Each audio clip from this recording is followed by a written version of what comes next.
अथ कीलकम स्रोत। श्री मार्कंडेय जी बोले, निर्मल ज्ञान रूपी शरीर धारण करने वाले देवत्रयी रूप दिव्य तीन नेत्र वाले जो कल्याण प्राप्ति के हेतु हैं तथा अपने मस्तक पर अर्धचंद्र धारण करने वाले हैं, उन भगवान शंकर को नमस्कार है। जो मनुष्य इन कीलक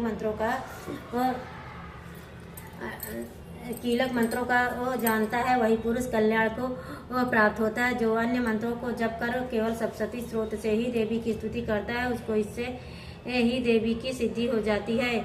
उन्हें अपने कार्य की सिद्धि के लिए दूसरे की साधना करने की आवश्यकता नहीं रहती है। बिना जप के ही उनके उच्चाटन आदि सब काम सिद्ध हो जाते हैं। लोगों के मन में शंका थी कि केवल सप्तशती के ही उपासना से अथवा सप्तशती को छोड़कर अन्य मंत्रों की उपासना से भी समान रूप से सब कार्य सिद्ध हो जाते हैं। तब इनमें से कौन सा श्रेष्ठ साधन है? लोगों की इस शंका को ध्यान में रखकर भगवान शंकर ने अपने पास आए हुए जिज्ञासुओं को समझाया कि यह सप्तशती नामक संपूर्ण स्रोत की कल्याण को देने वाला।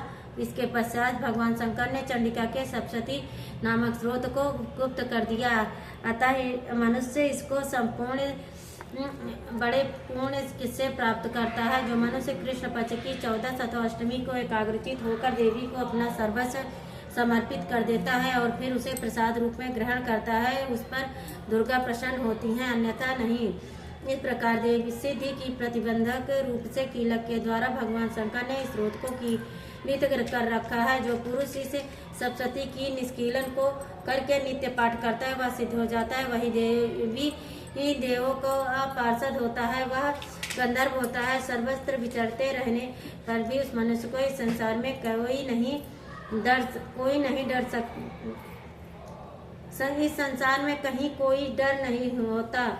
वह अकाल मृत्यु के वश में नहीं पड़ता और मरकर मोक्ष की प्राप्ति हो जाती है। किंतु इस कीलक की विधि को जानकर ही सप्तशती का पाठ करना ऐसा नहीं करता, वह नष्ट हो जाता है। कीलन और निष्कीलन संबंधी जानकारी के पश्चात ही यह स्रोत निर्दोष होता है और विद्वान पुरुष इस निर्दोष स्रोत का ही पाठ आरंभ करते हैं। स्त्रियों में जो कुछ सौभाग्य आदि दिखाई देता है, वह इस पाठ की ही कृपा है। इसलिए इस कल्याणकारी स्रोत का सदा पाठ करना चाहिए। इस स्रोत का सनह सनह पाठ करने से भी स्वल्प फल की प्राप्ति होती है, इसलिए उच्च स्वर से ही इसका पाठ आरंभ करना चाहिए।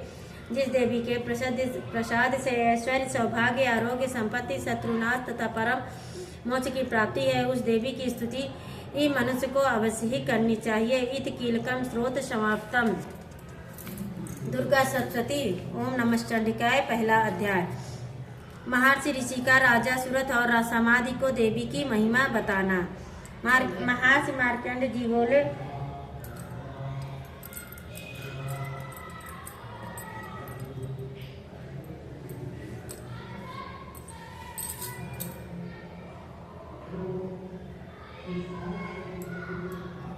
गरम हो गया मोबाइल।